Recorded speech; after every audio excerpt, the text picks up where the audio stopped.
Toronto. They call this our Times Square. This is right in our center. Now you might notice all these extraordinary billboards hanging around us, these very nice billboards.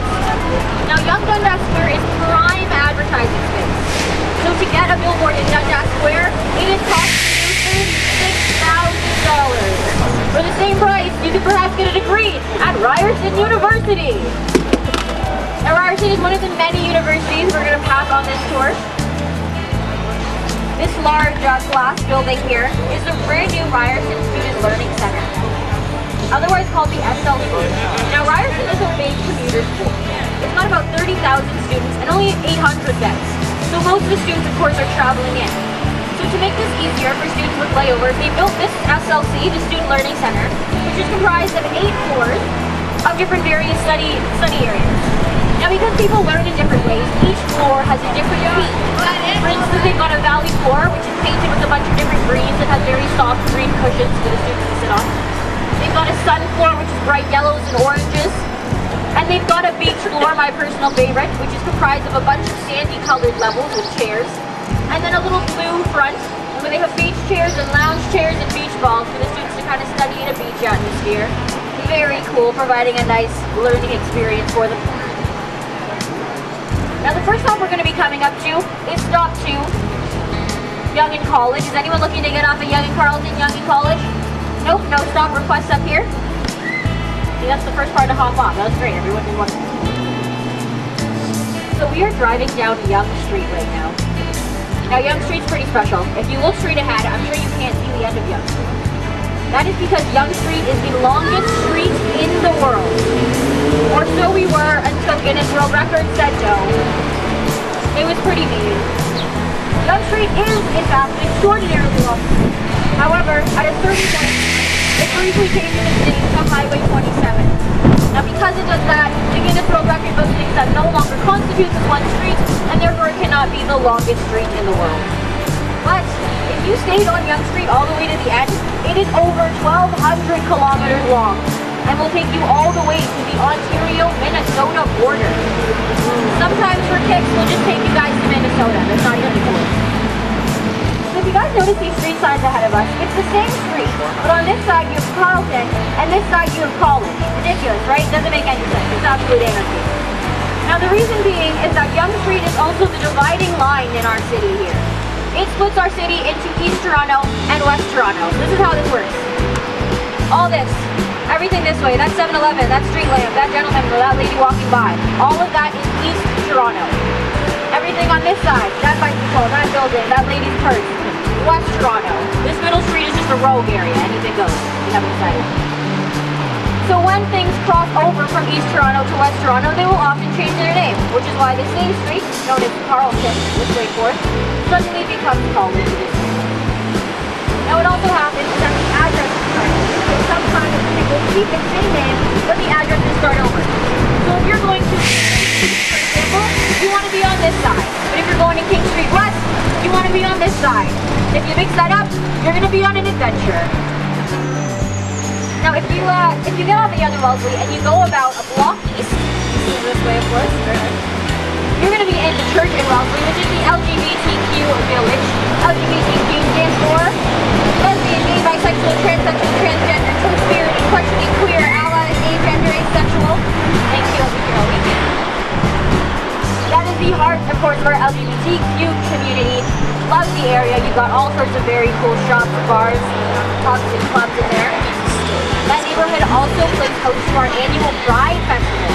Now, if you're ever here in June and you are looking to dance spelled D-A-Y-U-N-C, dance, that is the spot. That is where you want to go. It's an absolute blast. Last year, we actually hosted our World Pride and brought over 1 million new people to the city. Now, when you consider our regular population is about 2.6 million, it was pretty extraordinary. Do you have anyone looking to get off at our stop 4 for Yonge and Isabella? Nope, nobody looking to get off at Yonge and Isabella. Now, aside from the Pride Festival, we have a whole bunch of different parties here in Toronto. We love to party. We are always celebrating something or another. The city actually sees about 45 different festivals every year. Now, we've got small kind of neighborhood festivals, out of town festivals. An area largely developed by Irish settlers. We have a festival festivals in that area. We have huge cultural festivals like Taste of the Danforth, Greek Fest. Alright, so Sir Henry built Casa Loma. He made his fortune in electricity. He discovered that there was a lot of money to be made in electricity. Invested with Thomas Edison and had a monopoly on the city's electricity. So anytime somebody turned on a switch, Sir Henry got richer and richer and richer. So what do you do when you're a millionaire and you're looking for a place to live with your son and your wife? Do you buy a house? Do you rent a condo? Nope, it's the 1900s, you build a castle. And so we have the beautiful Casa Loma. Now Casa Loma was actually given as a gift to his wife, Mary. It consists of 98 bedrooms, 30 bathrooms, 22 fireplaces, an oven so big it could in fact cook a full ox, and 2 secret passageways, one that leads directly from his study to his wine cellar. Sir Henry Wiseman, not ahead. Now one of the things that's really extraordinary about Casa Loma is the fence. Now this stone fence was actually assembled by members of the community. When he was building the castle, Sir Henry put out a call. He wanted everyone in Toronto to feel a part of it. So he put out a call that said if anyone could bring a rock, a big rock from their garden, up the hill and to the castle, and attach it to the fence. At the time of this castle built, the garden was actually a whole thing. So the citizens made some tribute to the castle, and they're still today. But they were also able to be paid for their work. Holy sweet. I don't know about you, if somebody offered me a few $100 to bring a rock up a hill, for a while and what to do with it, they thought it would be contributed to an orphanage or something like that.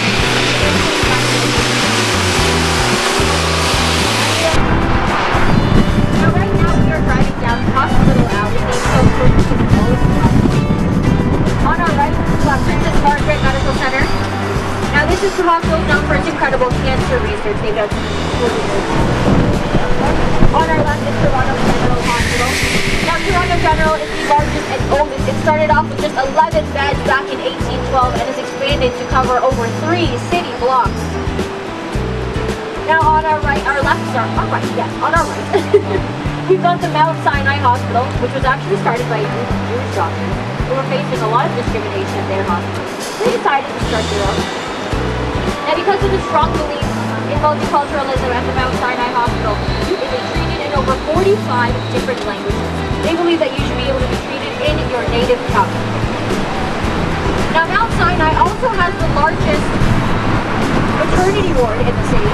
They have about 17 to 18 babies born every day.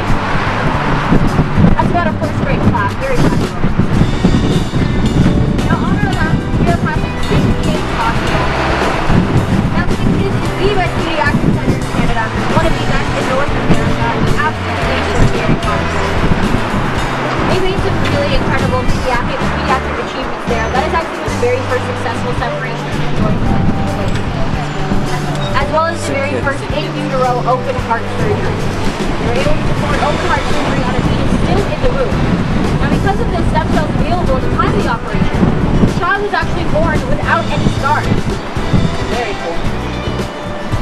Now St. Kitts very strongly believes that a happy kid is a healthy kid. They realize that a lot of illnesses are worsened or induced by stress and do everything they can to ensure a safe time and a happy time for their patients. So one of the great things they do is they have a puppy prescription at St. Kitts Hospital.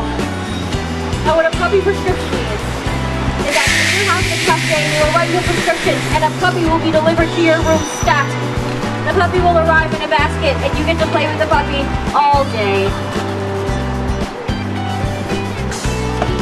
The Art Gallery of Ontario. The biggest and most prime art gallery. It's actually attached to OCAD-U, which is our Ontario College of Art and Design. Now this is actually our best school for art design here in Toronto. Now you notice this large building ahead of us? This is the Sharp Institute of Design. Now it's on stilts because when they were building the building, people in the condos next door were worried that they were going to lose their find a way to compromise. We decided to keep the building on stilts. So the idea is it's supposed to look like a pencil box that has been turned over with pencils falling out of it. However, the students kind of call it how on. So our next song is going to be Stop 12, and that is from Clean West and our entrance. Now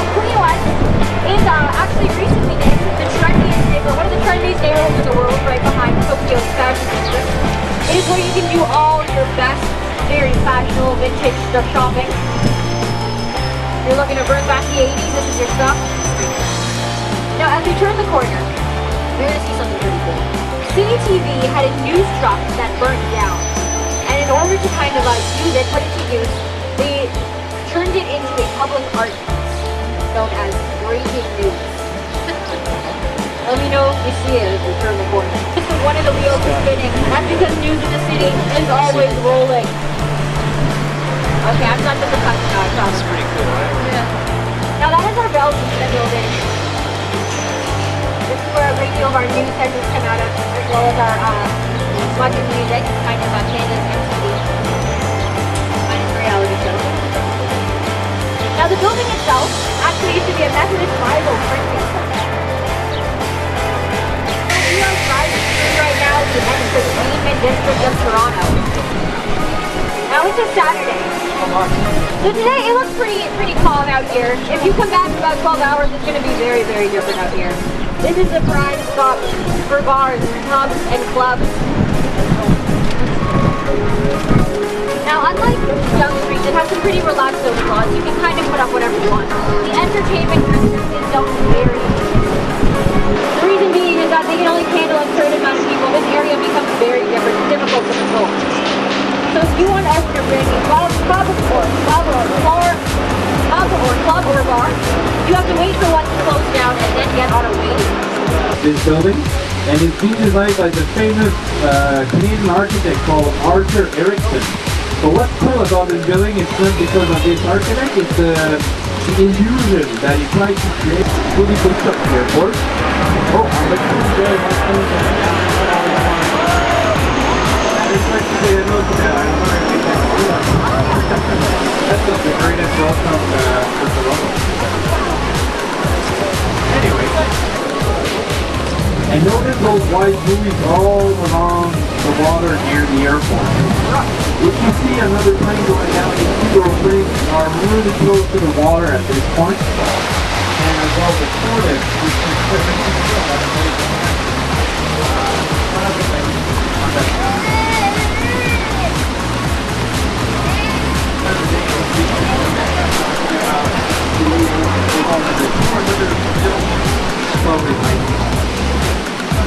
but during that period of time, it was all one massive piece of land. It was so connected to the shore, needs or hills or pick up the mail or even get a call to someone. Well, it was all before you reach the end of it. You were